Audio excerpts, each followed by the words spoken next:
উসমান রাদিয়াল্লাহু আনহু ধনী ছিলেন কি না।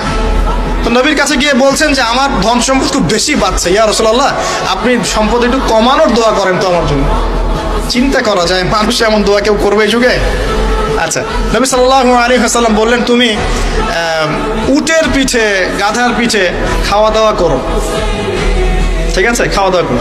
তো তিনি খাওয়া দাওয়া করেন। এখন কয়দিন পরে, কয়দিন বলতে কতদিন আল্লাহ ভালো জানেন, তিনি এসে বলছেন ইয়া রাসূলুল্লাহ আমার তো সম্পদ আরো আগের চেয়ে বাড়তেছে, দেখি আপনি কি দোয়া করলেন, সম্পদ তো আরো বাড়া শুরু করেছে এখন। তখন তিনি বলছেন যে তুমি যখন খাও তখন তোমার হাত থেকে যদি খাবার পড়ে যায় তুমি কি করো?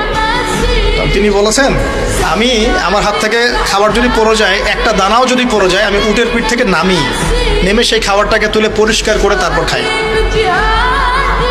উসমান রাদিয়াল্লাহু আনহু এত ধনী মানুষ, তিনি প্রতিবেলায় 100 মানুষকে খাওয়াতে পারেন, কোনো সমস্যা নেই।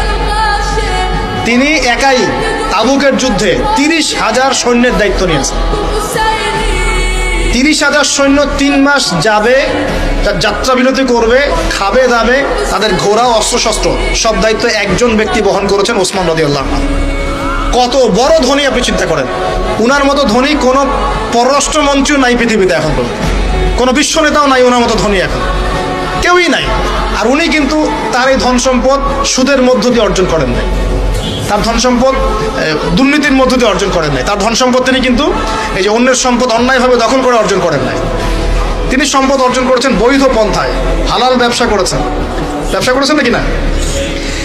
এই যে আমল, তো নবীজি বলছেন যে তোমার আমল যদি এমনই হয় তাহলে তোমাকে আল্লাহ পাক সম্পদ দিবে না, কাকে সম্পদ দিবে?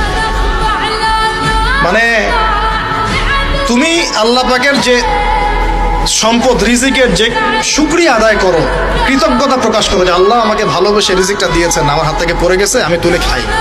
এই যে আল্লাহ পাকের নেয়ামতের প্রতি তোমার যে শ্রদ্ধা, যে সম্মান, এর শুকরিয়া স্বরূপে আল্লাহ পাক তোমাকে এরকম সচ্ছল বানাই দিচ্ছেন, আর তো কিছু করার নাই। তো উসমান রাদিয়াল্লাহু আনহুর মতো ধনী হতে কোনো সমস্যা আছে? তিনি কৃপণ ছিলেন না, তিনি আল্লাহ পাকের নেয়ামতের শুকরগুজার ছিলেন। ভুল ব্যাখ্যা নেবেন না, তিনি আল্লাহ পাকের নিয়ামতের শুকরগুজার ছিলেন। আমরা আল্লাহ পাকের নিয়ামতের শুকরিয়া আদায় করবো ইনশাআল্লাহ, এবং যা রিজিক আল্লাহ আমাদেরকে দিয়েছেন এতে সন্তুষ্ট থাকবো ইনশাআল্লাহ, এবং হালালভাবে চলার চেষ্টা করব। আল্লাহ পাক আমাদেরকে ধন দিলে সেই ধন সম্পদ যতটুকু আমার পরিবারের জন্য প্রয়োজন, বাড়তিগুলো আমরা আল্লাহর পথে দান সাদাকা করবো ইনশাআল্লাহ।